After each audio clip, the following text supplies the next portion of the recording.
Forest Green are tantalisingly close to playing the third tier of English football for the first time in their history. Being successful on the pitch absolutely strengthens our eco message because it gives us credibility in the eyes of football fans. This is Forest Green Rovers, UN certified as carbon neutral and described by FIFA as the world's greenest football club. The mission became about reaching sports fans, people that are passionate about a particular sport, in our case football, and making them fans of the environment as well. And we've seen that work, our ethics and sustainability. We brought them here to the club. Our fans come here, they see what we do, they go home and they start to change how they live. Football has an added kind of opportunity, which I think is a responsibility, to use its platform to influence people. Thanks in large part to their owner, these minnows of the English game are proving to have an outsized influence. The season just past saw the team play in the 4th division. That's about 70 teams below the likes of Giants, Manchester City and Liverpool. But the team are on track for promotion to League One, something never achieved in the club's 133-year history. And it could have an even greater impact thanks to the club's leadership in fighting the climate crisis.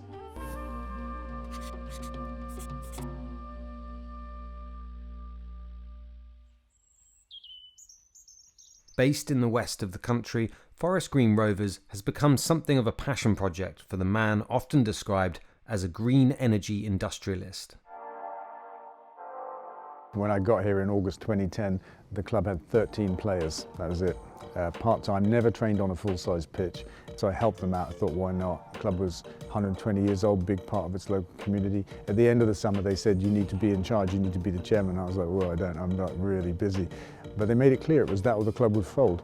And so I thought about it and thought, well, you know, how hard can it be? I'll just run the football club. But I didn't think beyond that. I didn't think about anything. Vince is an outlier when it comes to business leaders, let alone the owner of a sports team. Dropping out of school, he joined a new age traveller community where he tinkered with trucks to get by. In 1985, he was caught up in the Battle of the Beanfield, an assault by British police on travellers heading towards Stonehenge. Get out! Open the door then! By the early 90s, he'd built a small windmill on his van, connected it to power lights and a water pump, and found himself on a hill above Nailsworth, the home of Forest Green Rovers. Because I had a windmill on the roof of my trailer, I knew it was a windy spot because you're in touch with those things. When your energy comes from the wind, you've got batteries, you've got meters, you see it come in, you see it go out, you know, you're in tune with what you use and where it comes from. So I knew it was a windy hill. And then I just had this idea that I could spend another 10 years living this low impact lifestyle myself, or I could drop back in, try and build a big windmill. So I decided to do the second one. Vince started a wind energy business called Ecotricity. Its success turned him into a multi-millionaire and was instrumental in establishing renewable power in the UK's energy mix. I mean, wind energy wasn't even 1% of Britain at that point. And what are we now? Renewable energy combined about 40%, and most of that is wind energy. Transforming the energy landscape was the priority, but Vince was becoming conscious that creating a more sustainable UK would require more holistic change in our daily lives. I'm no Jeremy Clarkson, I want to be clear about that, but I am a bit of a petrol head, and I'm a tree hugger as well. I spend my life building windmills and fighting climate change, driving fast cars. What am I going to do about it? It's a big contradiction. It can't all be sandals and lentils, can it? He went about building the UK's first electric vehicle charging network.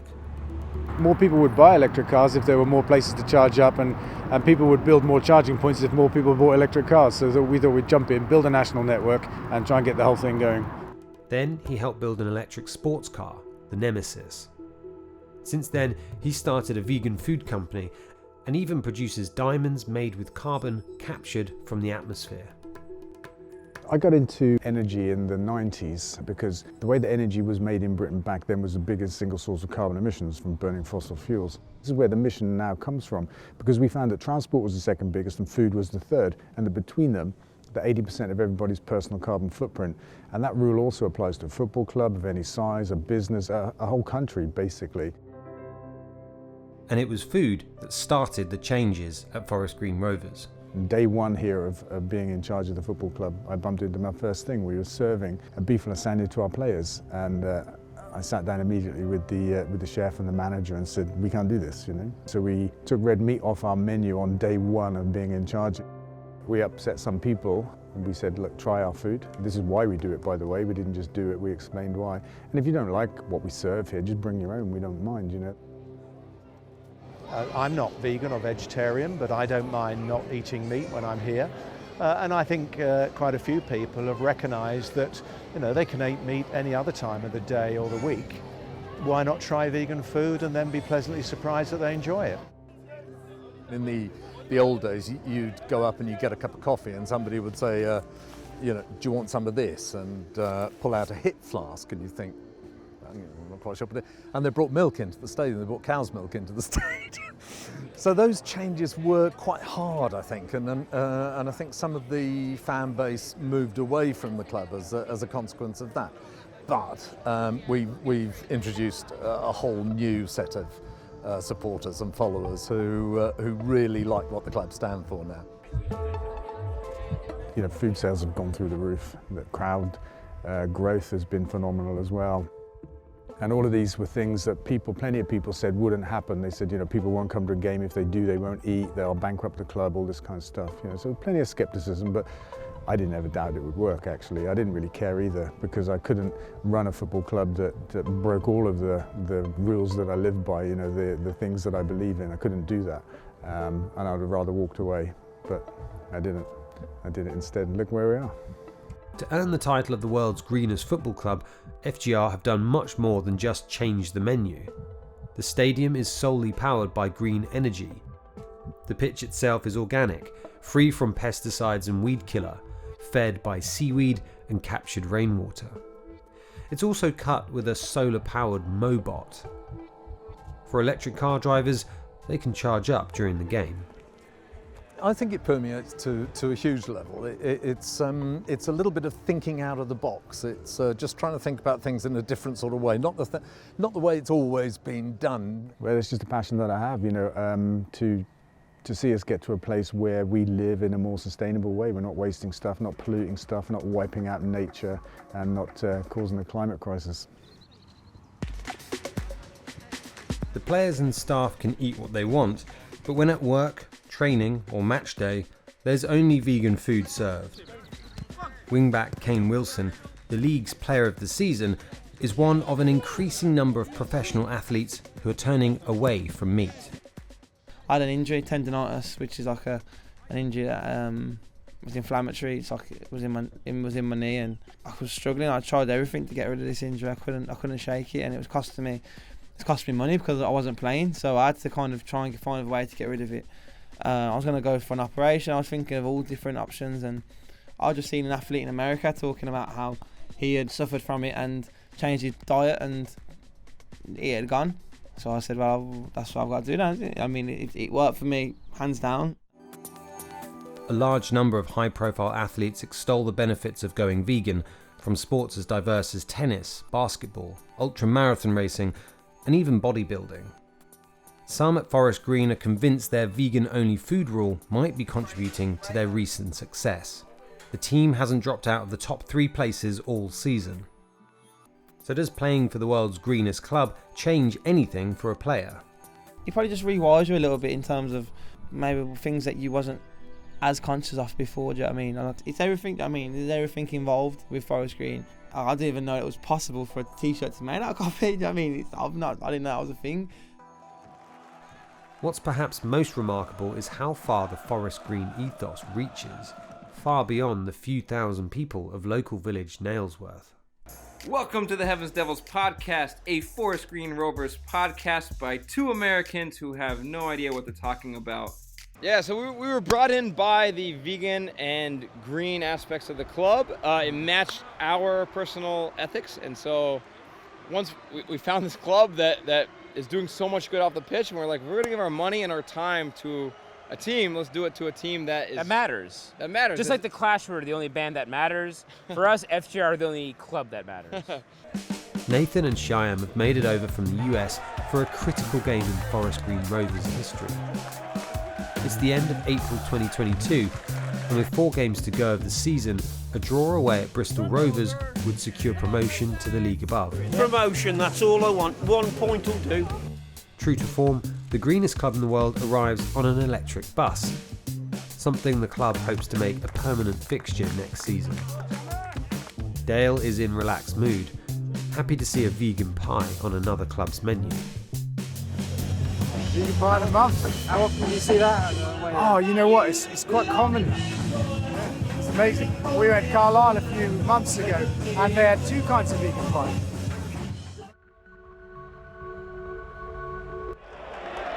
Leading the way for the majority of the season, Forest Green.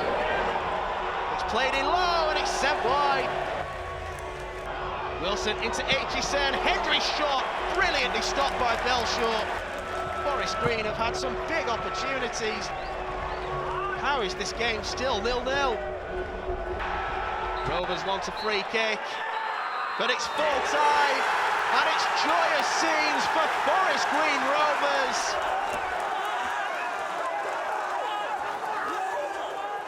A goalless draw is enough to send the team up a division, the highest they've ever climbed in their 133-year history. Today belongs to Forest Green Rovers.